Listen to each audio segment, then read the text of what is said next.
সিআইডিকে phone করি। Hello. হ্যাঁ, আপনি বলুন। হ্যালো। মদনবাবু বলুন। মদনবাবু, কি হলো?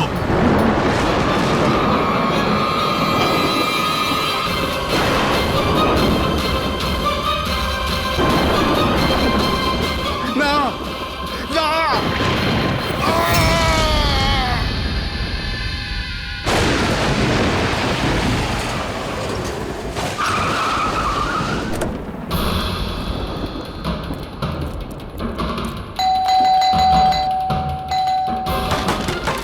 মদনবাবু,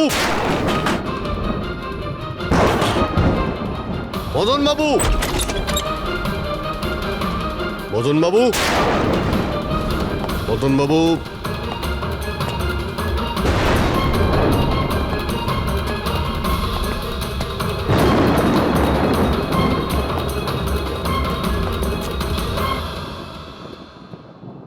দয়া,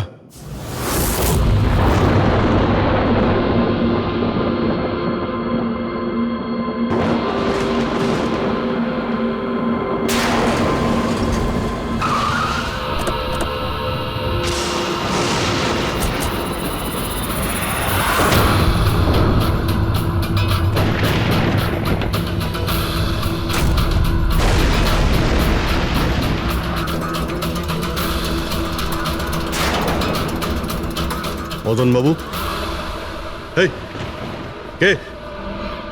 এই কে এখানে?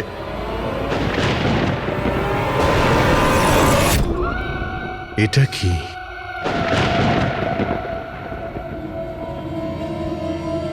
পুতুল?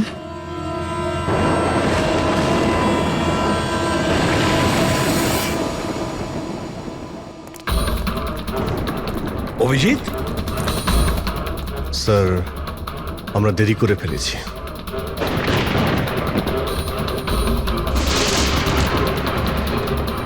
মাই গড,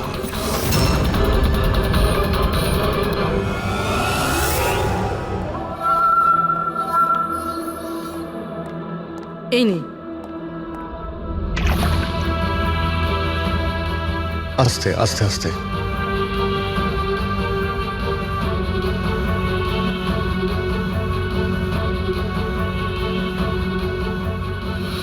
মদন বাবু, আপনি ঠিক আছেন তো? কেন, কি হয়েছে আপনার?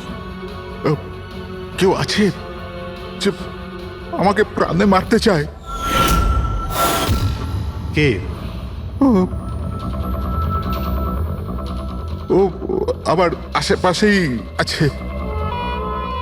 আমাকে কখনো একলা ছাড়ে না। হয়তো এখনো আমাকে দেখছে, শুনছে। দেখুন মদন বাবু, একদম চিন্তা করবেন না, আপনার কিচ্ছু হবে না। আমরা আছি না? মদনবাবু, আপনি কার কথা বলছেন? কে কে আপনাকে বিরক্ত করছে? পুতুল, কাঠের পুতুল। কাঠের পুতুল? না মানে ওটা ওরকম নয়, যারা কথা বলতে পারে না, অন্যের ইশারায় নাচে। এই কাঠ পুতুলগুলো কথা বলে, কথা বলতে পারে, নিজেরা চলে চলে ফিরে বেড়ায়।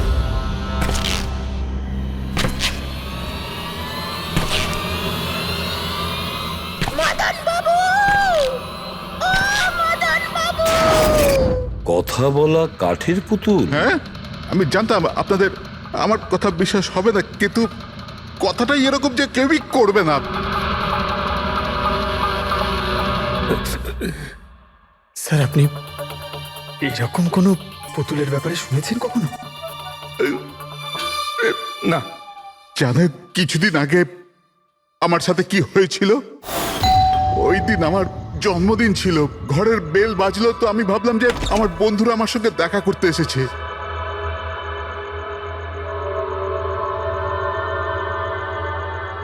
এত রাত্রে কে বেল বাজালো? অদ্ভুত তো।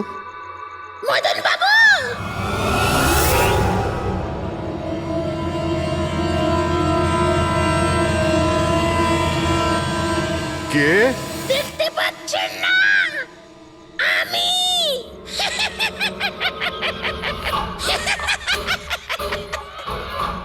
আরে আমি, এত অবাক হওয়ার প্রয়োজন নেই।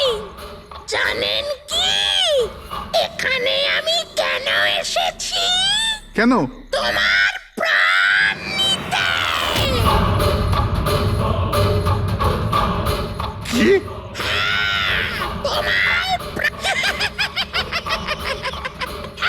রবি, কবিতা, তাড়াতাড়ি এদিকে এসো। কি হয়েছে দাদা? কে? এ এ পুতুলটা এটা বলছে যে এ আমার প্রাণ নিয়ে নেবে। কি? হ্যাঁ দাদা, এটা একটা নির্জীব পুতুল। হ্যাঁ, ওটাই তো। তো এটা আপনার প্রাণ কি করে নেবে? দাদা, তুমি আমাদের সাথে মজা করছো? হ্যাঁ, না, তোমরা কি বলছো রবি? আমি এরকম অদ্ভুত মজা কেন করব, তাও আজকের দিনে? আরে আমি নিজে শুনেছি যে ও বললো যে ও মেরে ফেলবে এক আমাকে। মিনিট, আমি দেখছি। কি? আস্তে আস্তে রবি। শান্ত হন।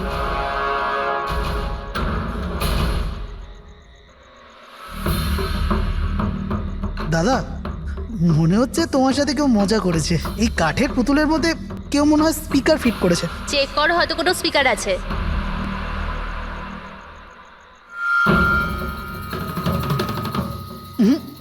না, এখানে তো কিছু নেই। এখন কোথায় ওই পুতুলটা? কি করে থাকবে? আমি ওই সময় ওকে একদম ভেঙে চুরে জ্বালিয়ে দিয়েছি, শেষ করে দিয়েছি। হুমকি দিচ্ছিল আমাকে, ওকে আমি কিভাবে এমনি ছেড়ে দিতাম? আপনি কি সত্যিই দেখেছিলেন? হ্যাঁ, আমি মদনবাবু, এটা হতে পারে যে আপনি কোনো স্বপ্ন টপ্ন দেখেছিলেন। না, আমি দেখেছিলাম ও একলা। আমি আর একবার নয়, এরকম আমার সাথে বেশ কিছুদিন পর। আমার মনে হয় মদন বাবুকে মারার সব থেকে ভালো উপায় এই যে ওনার বুকে ছুরি ঢুকিয়ে দিয়ে। এতে তো পুরো মেঝে রক্তে খারাপ হয়ে যাবে। সবচেয়ে বেস্ট উপায় হলো মদনবাবুকে বিষ দেওয়া হোক। একটা কাজ করা যাক, কেন না ওনার গলায় টিপে দেওয়া যাক। তো আপনি বলে দিন মদনবাবু, আপনি কিভাবে আপনার মৃত্যু হওয়া পছন্দ করেন? মদন বাবু, কোথায় যাচ্ছেন?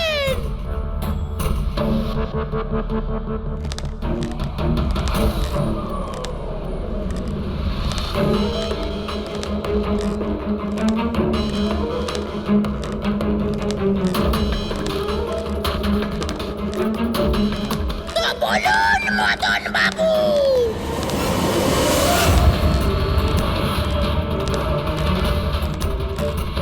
কিভাবে আপনি মরতে চান বলুন মদন বাবু।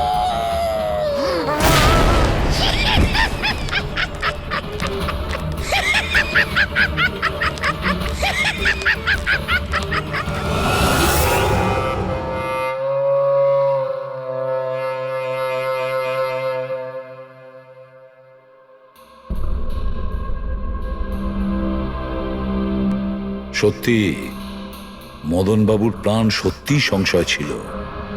উনি সত্যিই বলছিলেন, কোনো ভ্রম ছিল না। এর মানে স্যার মদন বাবুর খুন এই পুতুলটা করেছে? কি যে বাজে কথা বলো না, পুতুল আবার খুন করতে পারে নাকি? তাহলে স্যার খুনটা করলো কে? সেই ফেডরিক যে কাঠের পুতুলের খেলাটা ভালো করে জানে। যখন আমরা এখানে এসেছিলাম তখন এই পুতুলটার হাতে এই ছুরি ছিল। সমস্ত প্রমাণ তো এর দিকেই আঙুল তুলছে। তাহলে খুন এই করেছে। দাদা, দাদা, প্লিজ প্লিজ দাদা, স্যার এই পুতুলটা খুন করেনি। এক মিনিট, আপনারা কে? স্যার আমি কবিতা, ওনার স্ত্রী, আর ইনি মদন দা, ওনার বড় ভাই। উনি হলো রবি। তাহলে আপনারা এতক্ষণ কোথায় ছিলেন, কি করছিলেন? স্যার আজ আমাদের ম্যারেজ অ্যানিভার্সারি, সেজন্য আমরা বাইরে ডিনার করতে গেছিলাম। আমরা মদন দাকেও বলেছিলাম সাথে যেতে, কিন্তু উনি বারণ করে দিলেন। আর এইসব আপনি বলছেন যে মদনবাবুর খুন এই পুতুল করেনি? হ্যাঁ স্যার, এই পুতুলটা খুন করেনি। আপনি কি জানেন খুনিকে? আমার পুরো বিশ্বাস ওনার খুন সাদুল করেছে। উনি উনি ওনার উপর বদলা নিতে চেয়েছিলেন। আচ্ছা, যার কথা বলছেন সে কে? কিসের প্রতিশোধ নিতে চাইছে? সাদুল একজন ভেন্টাকলিস্টার ভয়েস ওভার আর্টিস্ট ছিল। মদনদা আর রবির বড়দা অঙ্কুশদার ছোটবেলার বন্ধু। অঙ্কুশদা ছোটবেলা থেকেই সাদুলকে খুব ভালোবাসতো। যখন উনি দেখলেন সাদুল জীবনে কত ঠোকর খাচ্ছেন, তো 5 বছর আগে উনি নিজের বাড়িটা সাদুলকে দিয়ে দিলেন, যাতে উনি ওনার থিয়েটার গ্রুপ চালাতে পারেন। যদি ওরা কোনোদিন অঙ্কুশদাকে ভাড়ার টাকা দিতে পারেনি, কিন্তু অঙ্কুশদার এই নিয়ে কোনোদিনই কোনো দুশ্চিন্তা হয়নি, কারণ উনি জানতেন যে এই কলাতে অত পয়সা পাওয়া যায় না। সাদুল আর ওনার স্টুডেন্টরা অঙ্কুশদার বাড়ি থেকেই নিজেদের ভেন্ট্রালোকুইজমের প্র্যাকটিস করত। পুতুল দিয়ে কথা বলানো এই শিল্পের ঘন্টার পর ঘন্টা বসে রিহার্সাল করত। তাহলে একটা কথা তোমরা ভালো করে বুঝে নাও, ভেন্ট্রিলোকিজম এই শিল্পটা সহজ নয়, কিন্তু এটা আবার এতটাও মুশকিল নয়। এই শিল্পটা করার যে পদ্ধতি, এটার নামেই লুকিয়ে আছে। ভেন্ট্রিলোকিজম একটা ল্যাটিন শব্দ, যাতে ভেন্টারের মানে হচ্ছে পেট আর লোকি মানে হচ্ছে বলো। তাহলে ভেন্ট্রিলোকিজমের অর্থ পেট দিয়ে বলো। যেমন, হ্যালো বরুণ, কেমন আছো? তারপর একদিন অঙ্কুশদা মারা গেলেন, আর সব কিছু বদলে গেল। কারা? আরে আরে আরে আপনারা কি করছেন? আরে কি হলো? আপনারা কে? কি হয়েছে? আরে কি করছেন? কি করছেন? এরকম করছেন কেন আপনারা? আপনারা কারা? কি হয়েছে? আরে আপনারা চাইছেনটা কি? আরে রবি, বলবান, কি হচ্ছে এখানে? কি হচ্ছে? এই যে এতদিন ধরে তোমরা বিনা পয়সার ফুটনি মারছিলে না, আজ থেকে বন্ধ হয়ে গেল। আমি এখানে কোনো ধর্মশালা খুলে রাখিনি। কিন্তু বলবন্ত, অঙ্কুশ তো বলেছিল যে... কে অঙ্কুশ? যে মরে গেছে, যে আর বেঁচে নেই, পৃথিবীতে আর নেই। এতদিন পর্যন্ত ওর পদ্ধতিতে চলেছো, আজ থেকে আমার পদ্ধতিতে চলতে হবে। বুঝতে পেরেছো? চলো জায়গা ফাঁকা করো। রবি, বোঝাও তোমার দাদাকে। ও কি বোঝাবে আমাকে? আমি বুঝতে পারি তো সবকিছু। আর যদি এখানে থাকতেই হয় তো ভাড়া দিতে হবে। ভাড়া? হ্যাঁ, ভাড়া। কত ভাড়া দিতে হবে আমাদের? 4 লাখ। 4 লাখ? 4 লাখ টাকা তো আমাদের কাছে নেই। নেই যখন তখন খালি করো, না হলে আমি পুলিশকে ডেকে তোমাদের সবাইকে জেলে পাঠিয়ে দেবো, আর ওখানে থাকবার জন্য কোনো ভাড়াও দিতে হবে না।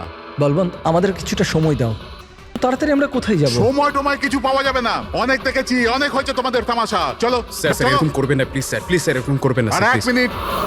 যতদিন না তোমরা আজ পর্যন্ত ওর ভাড়া দিচ্ছ, এই যে তোমাদের জিনিসপত্র পড়ে আছে না, আর এগুলো কি, এই কাঠপুতুলগুলো, এগুলো সব আমার কাছে থাকবে। কিন্তু তুমি এই সমস্ত জিনিস নিয়ে নিলে আমরা ভাড়া কি করে দেব? ওসব আমি জানি না। স্যার এরকম করবেন না স্যার, আমরা আপনার সব টাকা মিটিয়ে দেবো স্যার, প্লিজ। স্যার আপনার এগুলোকে নিষ্প্রাণ কাঠের পুতুল মনে হয়, কিন্তু আমাদের কাছে এগুলো প্রাণের সমান। ও ভাই ট্র্যাজেডি কিং, তোমার এই যে সব মেলোড্রামা আছে না, এগুলো আমার দাদা অঙ্কুশের সাথেই চলতো, আমার সাথে নয়। আর এই যে কি এ 4 লাখ টাকা রোজগার করে দেবে এই কাঠপুতুলগুলো। আরে 4 লাখ কি, 4,400 টাকাও রোজগার করে দিতে পারবেন এই কাঠপুতুলগুলো। জানো কেন? কারণ এই শিল্প শেষ হয়ে গেছে, জিরো। এই যে তোমাদের গুরু আছে না সাদুল, ওরই মতো কোনো কাজের নয়, লুজার, একজন লুজারও, বুঝলে? বেরো বেরো, এই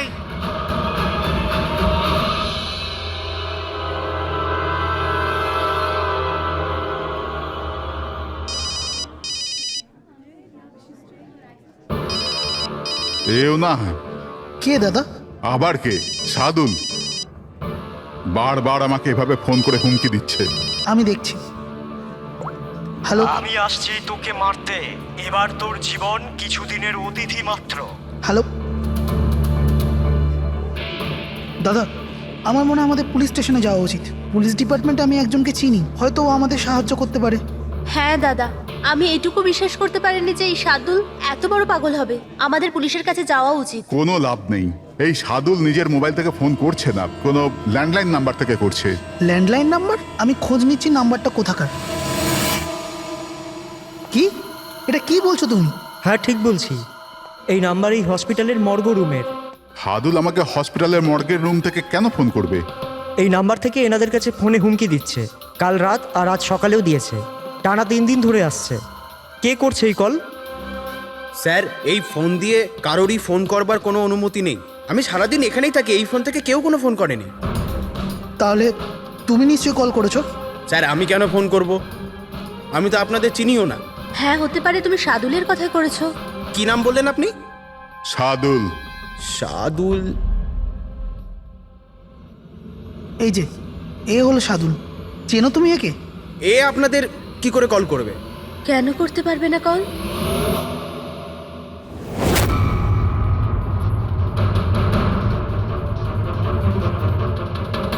এ কিভাবে হয়ে গেল? সাদুল 3 দিন আগে ইনি মারা গেছেন, তাহলে ইনি ফোন কি করে করবেন? কিন্তু এর মৃত্যু হলো কিভাবে? ইনি ড্রিঙ্ক করেছিলেন, একটা গাড়ি এনাকে উড়িয়ে দিয়ে চলে গেছে, ওখানেই ওনার মৃত্যু হয়। যদি ও এখানে মরে পড়ে আছে, তো আমাকে হুমকি দিয়ে ফোন কে করছে?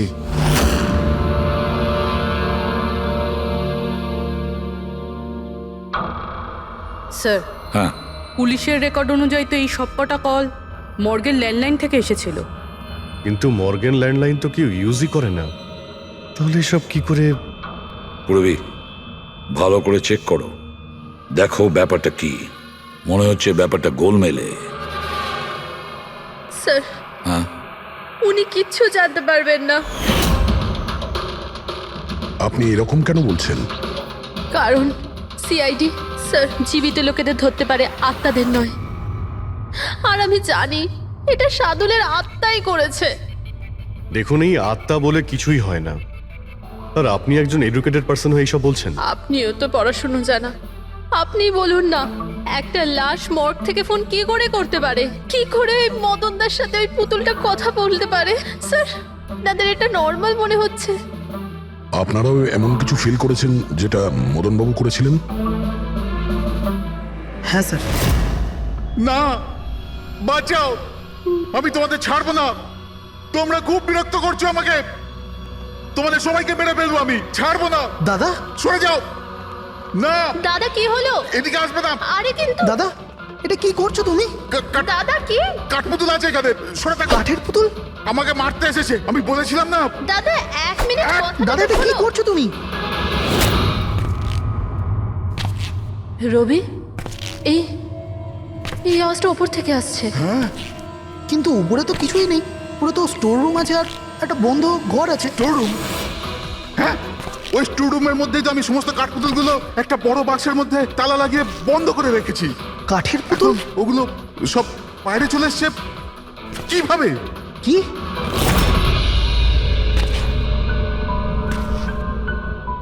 দাদা, তুমি তুমি ভয় পেও না, এসো উপরে এসো।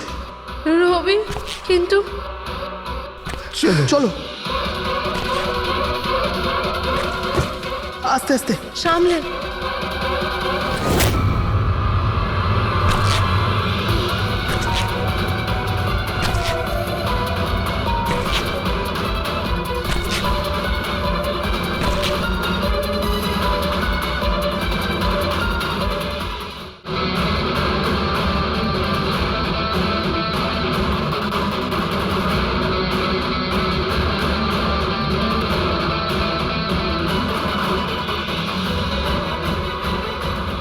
মদন বাবু,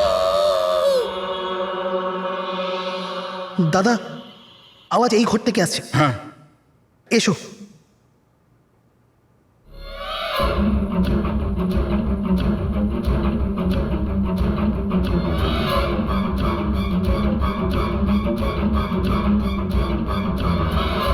মদন বাবু,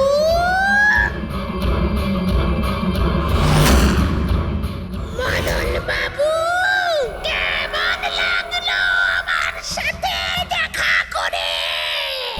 ভাবলাম মারবার আগে একবার দেখা তো করে নি। আমি বুঝেছিলাম না কথা বলে। স্যার, মদন দাদা সব পুতুলগুলোকে বাক্সে বন্দি করে রেখেছিল, কিন্তু কি করে জানি না এই পুতুলগুলো কোথা কোথা থেকে বেরিয়ে আসছিল। আমরা ওই বাক্সটাও দেখতে চাই, ওই রুমটাও যেখানে ওই তোমরা কাঠের পুতুলটা দেখেছিলে, সেটা কোথায়? স্যার, দুটো ঘরই উপরে স্যার। চলো দেখাও। আসুন স্যার।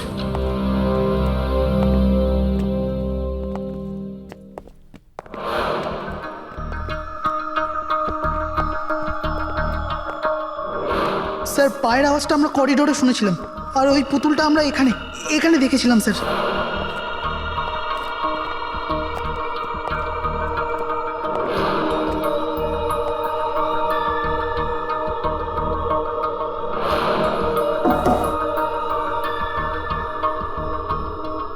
আচ্ছা, এটা বলুন যে এই রুমটা এত ফাঁকা কেন?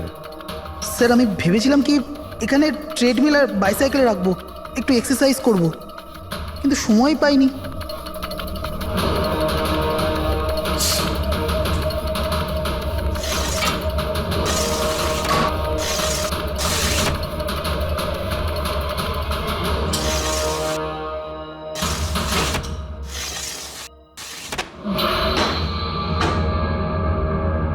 স্যার, এটা তো বন্ধই হচ্ছে না।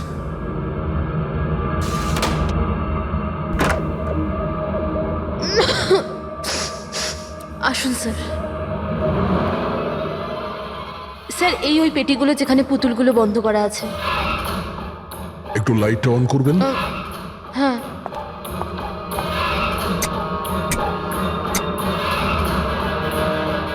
স্যার, এই ঘরটা অনেক দিন ধরে বন্ধ আছে, তো মনে হয় বাল্বটা খারাপ হয়ে গেছে।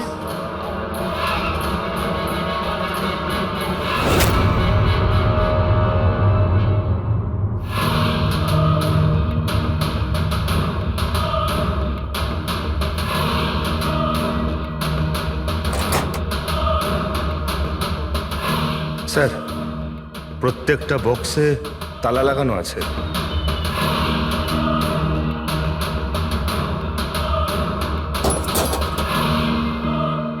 কিন্তু এই তালাটা শক্তপোক্ত নয় যে কেউ একে খুব সহজেই খুলতে পারে।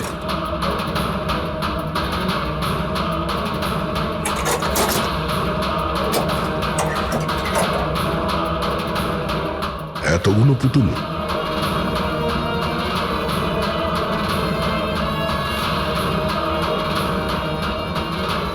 দেখি একটু, এতে কোনো মেকানিজম করা নাই তো? স্যার, আমি আপনাকে বলছি তো, এরা কথা বলে না। স্যার, নিশ্চয়ই সাদুলের আত্মা এসে এদের কথা বলায়। ভেতরে কোনো মেকানিজম কিন্তু কোনো স্পিকার তো নেই যার থেকে আওয়াজ আসবে। স্যার, উনি কিন্তু ঠিক কথাই বলছেন, না তো কোনো মেকানিজম আছে, না কোনো স্পিকার। কিন্তু তাহলে এই পুতুলগুলো কথা বলে কি করে?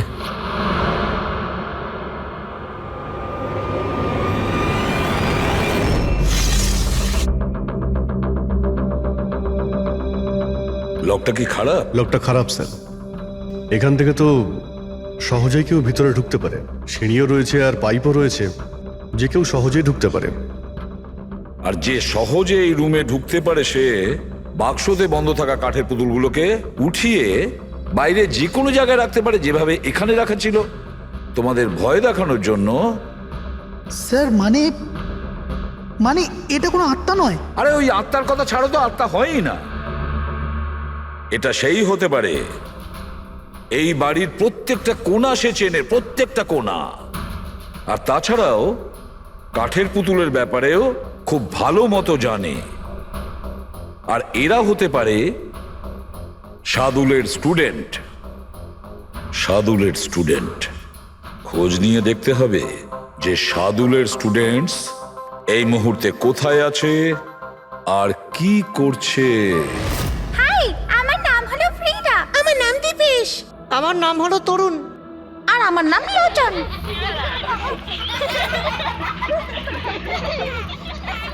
আজ আমি তোমাদের একটা দারুণ গল্প শোনাতে চলেছি। না, সবসময় কেন তুমি শোনাবে গল্প? আরে তুই তো আপত্তি কিসের? হ্যাঁ হ্যাঁ ফ্রিডা, তোমার সবসময় ভালো রোল প্রয়োজন পড়ে। হ্যাঁ দীপেশ, তুমি একদম ঠিক বলেছো। পরিশ্রম আমরা করি আর ফেমাস তুমি হয়ে যাও। তোমার পুতুলও তো সেই কথাই বলছে। স্যার বুঝতে পারছি না স্যার, এটা এই পুতুলগুলো কথা বলছে কি করে? আরে পঙ্কজ, এটা একটা আর্ট, ভয়েস চেঞ্জ করার আর্ট। এটাকে বলে ভেন্ট্রিকুলিজম। একদম। কথা তো এরাই বলছে, কিন্তু মনে হয় যেন এই আওয়াজ পুতুলের মুখ থেকে বেরোচ্ছে। কিন্তু স্যার এরা কোথায় কথা বলছে? আপনি দেখুন না, এদের তো ঠোঁটটা পর্যন্ত বন্ধ। দেখো আমি বলছি আমি বেস্ট। এটাই তো শিল্প পঙ্কজ, মুখ না খুলে এত পরিষ্কার কথা বলা। আওয়াজ এখানে এই পেট থেকে বেরোয়। ওই আত্মাও এদের মতো শিল্পীরই তৈরি করা। ওই পুতুলগুলো এই আর্টের দ্বারাই মদনবাবুর সঙ্গে কথা বলে, আর ওই নিউজ রিডারও। কিন্তু স্যার এরা তো পুতুলগুলোকে হাত দিয়ে নাড়াচ্ছে স্যার। হ্যাঁ, এরকমই তো হয় পাপেট শোয়ে। কিন্তু মদন বাবু ওই পুতুলটা দেখেছিল স্যার, ওটাতে কেউ হাত দিয়ে নাড়াচ্ছিল না, আর না কথা বলছিল এভাবে। হ্যাঁ ঠিক আছে, হতে পারে কোনো মেকানিজম ফিট করেছিল ওই পুতুলে, যেটা কোনো রিমোট কন্ট্রোল দিয়ে অপারেট করা হতো। স্যার কিন্তু রবি বলছিল যে ওর ভেতর কিচ্ছু নেই, কিচ্ছু নেই। সাউন্ড মেকানিজম ছিল না, কিন্তু ওর মাথার ভেতরে কোনো মেকানিজম ছিল, যার কারণে ওর মাথা আর মুখটা নড়তো, যেটা হতে পারে রবি দেখেনি। এইরকম পুতুল তৈরি করা শার্দুল বা ওর কোনো স্টুডেন্টেরই কাজ হতে পারে, যে মদনবাবুর বাড়ির কোনা কোনা চেনে। এরা জানতে পারে ওই জানলার ব্যাপারে, যার লকটা ভাঙা ছিল। বাড়িতে ঢুকে প্রত্যেক জায়গায় পুতুল বসানো আর ওদের দিয়ে কথা বলা তো এদের বাঁ হাতের কাজ। কিন্তু স্যার মর্গ থেকে এরা কল কি করে করলো? স্যার হ্যাঁ স্যার স্যার জানতে পেরে গেছি যে মর্গ রুমের ফোনগুলো কিভাবে আসছে। কিভাবে? স্যার এর জন্য স্কুফিং সফটওয়্যার ব্যবহার করা হয়েছে। স্কুফিং সফটওয়্যার? সেটা আবার কি? স্যার এক্ষুনি বলছি।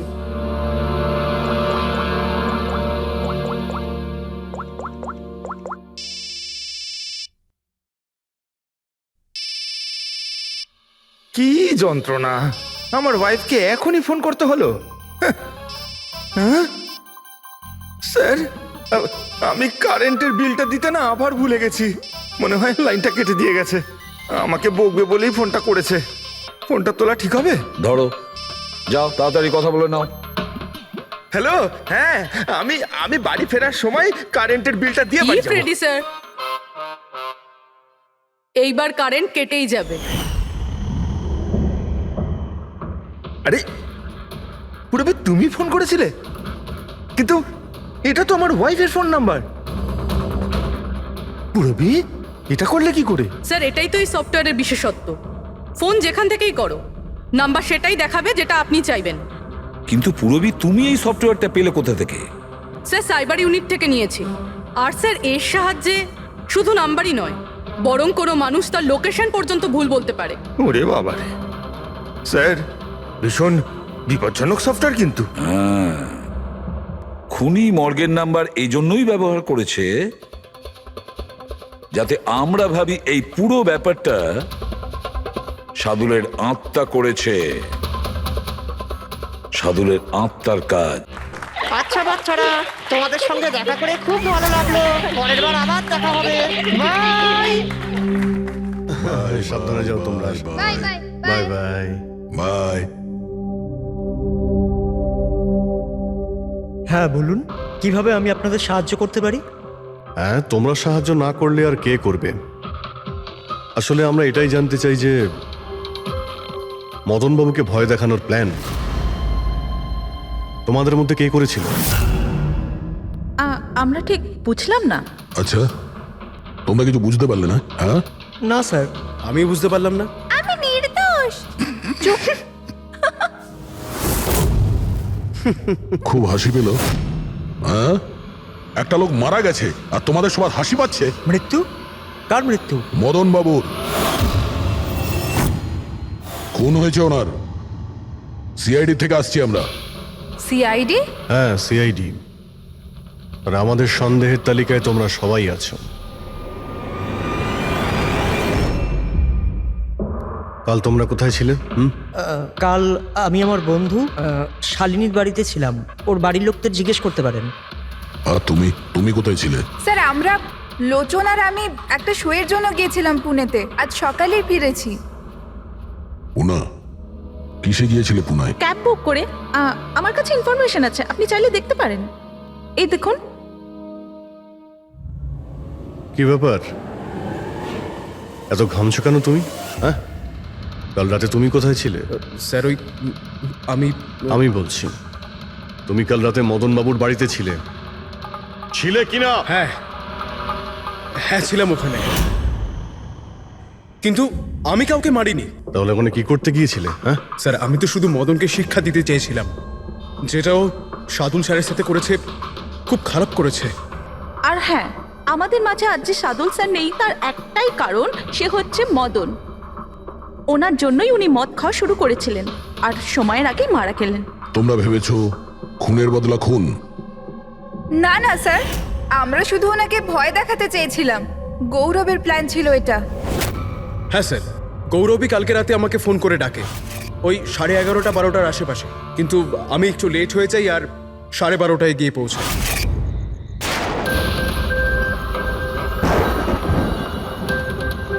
আজ তো এমনিতেই অনেক লেট হয়ে গেছি, মেরেই ফেলবে গৌরব আমাকে। চলে গেছে হয়তো ভিতরে, এবার ওকে ইশারা কি করে করবো?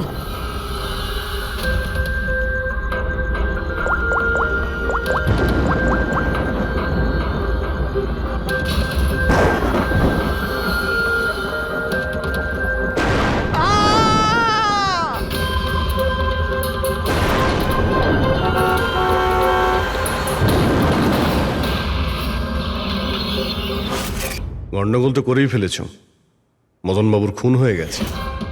স্যার, আমার এই খুনের সাথে কোনো রকম সম্পর্ক নেই। আর গৌরবের? স্যার, এটা তো গৌরবই বলতে পারবে, তাই না? ঠিক আছে, গৌরবকে ডাকো। কোথায় ও? গৌরব তো এখন গোয়াতে আছে। গোয়া? গোয়াতে কেন? স্যার, এটা জানি না। ওকে কিন্তু বাঁচানোর চেষ্টা করবে না, নাহলে তুমি ফেসে যাবে, বুঝেছো? না স্যার, এরকম ব্যাপার নয়। কালকে রাতে যখন ওকে আমি ফোন করি তখন ওর ফোন বন্ধ ছিল। আজকে সকালে মেসেজ আসে আমার কাছে। মেসেজ দেখাও তো। স্যার, কাল রাত্রে যেটা হয়েছিল সেটা হওয়ার কথা নয়। আমি গোয়া পৌঁছে গেছি কিছুদিন গা ঢাকা দেওয়ার জন্য। কিন্তু এ গোয়াতে কখন পৌঁছলো আর কিভাবে? যখন আমরা ক্রাইম সিনে পৌঁছেছিলাম তখন তো ও ওখানে ছিল না। হ্যাঁ, যদি আমরা এটাও ভেবে নিই যে যখন আমরা ওখানে পৌঁছলাম তার ঠিক আগে ও ওখান থেকে বেরিয়ে গেছে, তাহলে ও গোয়া কি করে পৌঁছবে? খুন হয়েছিল রাত 1টার সময় আর তারপরে আমরা ওখানে পৌঁছেছি। ফ্লাইট নেই গোয়া যাওয়ার জন্য। স্যার, হতে পারে ফ্লাইটে না গিয়ে বাসে বা গাড়ি করে গেছে হয়তো। না পঙ্কজ, ড্রাইভ করে গোয়া পৌঁছতে মিনিমাম 12 ঘন্টা লাগে, আর এই মেসেজটা এসছে সকাল 9টার সময়। মানে গোয়া পৌঁছানোর আগেই ও মেসেজ করে দিয়েছে যে ও গোয়া পৌঁছে গেছে। পঙ্কজ, খোঁজ নিয়ে দেখো যে গৌরবের ফোনের লাস্ট লোকেশন কোথায় দেখাচ্ছে।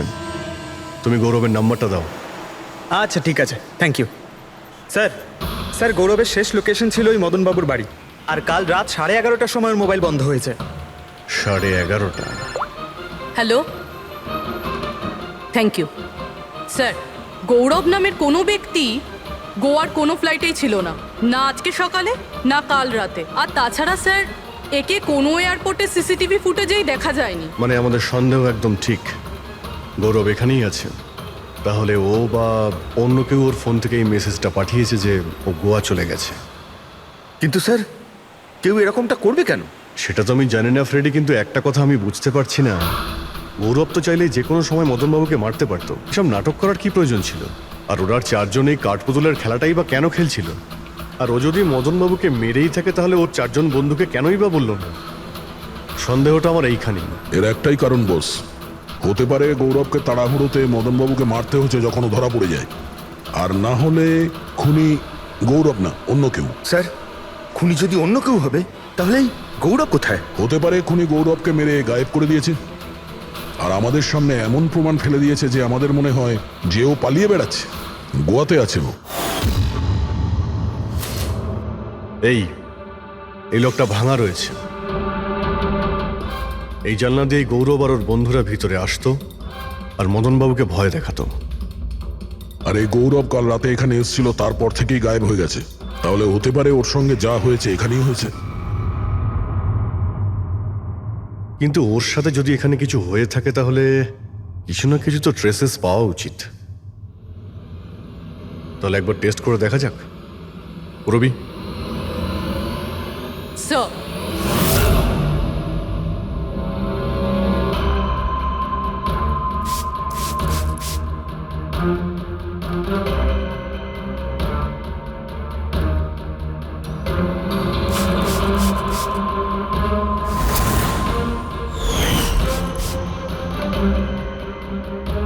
স্যার আপনার সন্দেহ ঠিক ছিল, এখানে তো রক্ত রয়েছে।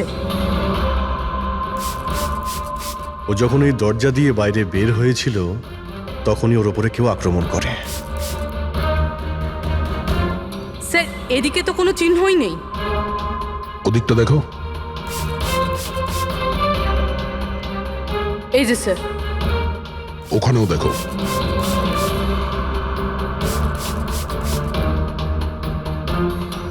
ও, তার মানে হামলা করার পর গৌরবকে টেনে হিচড়ে স্টোর রুমের কাছে নিয়ে আসা হয়েছে।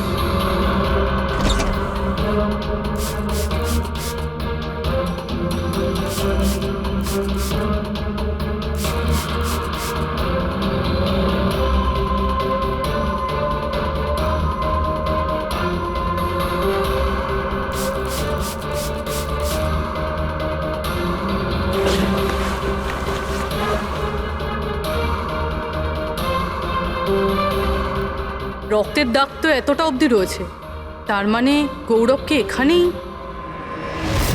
আর আমরা এখানে এলাম কিন্তু আমরা জানতেই পারলাম না। আর তারপরও গায়েব হয়ে যায়। মনে হচ্ছে এখন বডিটাকে কোথাও পুঁতে দিচ্ছে এই বাড়ির লোকেরা।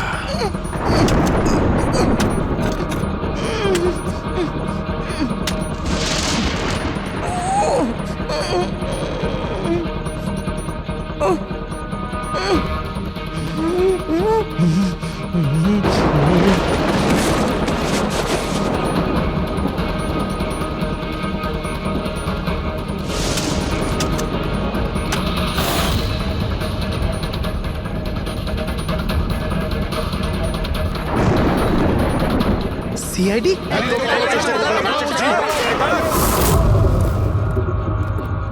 সরে যাও, পিছিয়ে যাও। স্যার। হ্যাঁ, জীবিত আছে। তাড়াতাড়ি হসপিটালে নিয়ে যাও। তোমরা কবর দিতে চাইছিল ওকে? হ্যাঁ, কিন্তু আপনি কি করে জানলেন আমরা এখানে? আজকাল মোবাইলের মাধ্যমে আমরা অপরাধীকে ধরে ফেলি।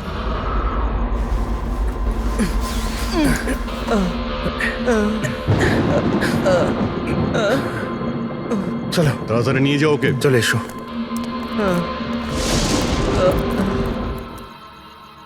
ওই স্বার্থপর আর লোভী মানুষটার মরে যাওয়াই ঠিক ছিল। অঙ্কুশদা মারা যাওয়ার পর মদনদা নিজেই সব প্রপার্টি দখল করতে চেয়েছিল। আমরা কি পেতাম? লবণঙ্গা। আমরা এই প্ল্যানটা তখন বানালাম যখন বাড়িতে ওই কাঠপুতুলের ঘটনাগুলো ঘটছিল। আমরা জানতাম স্যার কোনো আত্মা টাত্মার চক্কর নয়, এই জন্যই আমরা এক রাত জাগলাম যাতে এই পুতুলটার রহস্যের পর্দা খুলতে পারি। আর তারপরে তোমরা গৌরবকে ধরে ফেলো। হ্যাঁ,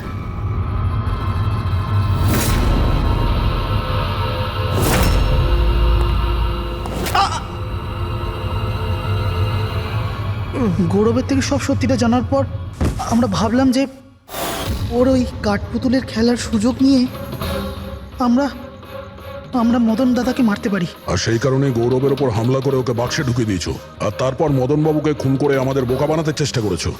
আর এটা দেখাতে চেয়েছিলে যে খুন পুতুল করেছে। হ্যাঁ, আমরা জানতাম যে সিআইডি কখনোই আত্মাদের গল্প আর পুতুলদের খেলার উপর বিশ্বাস করবে না, আর আপনারা সোজা সন্দেহ করবেন সাধুলের স্টুডেন্টদের, বিশেষ করে গৌরবের ওপর। আর আমাদের মিসলিড করার জন্য গোয়ার ওই মেসেজ পাঠিয়ে দিলে। হ্যাঁ, আমরা ভেবেছিলাম যে আপনারা সারা জীবন ধরে গৌরবকে এখানে ওখানে খুঁজতে থাকবেন, আর আমরা ওকে মেরে এখানে পুঁতে দেবো। টাকার জন্য তোমরা নিজের দাদাকে মেরে ফেলেছ। কি করবে এই টাকা নিয়ে? আর না এখন এই টাকা তোমাদের জেলে যাওয়ার থেকে বাঁচাতে পারবে, আর না ফাঁসির দড়ি থেকে।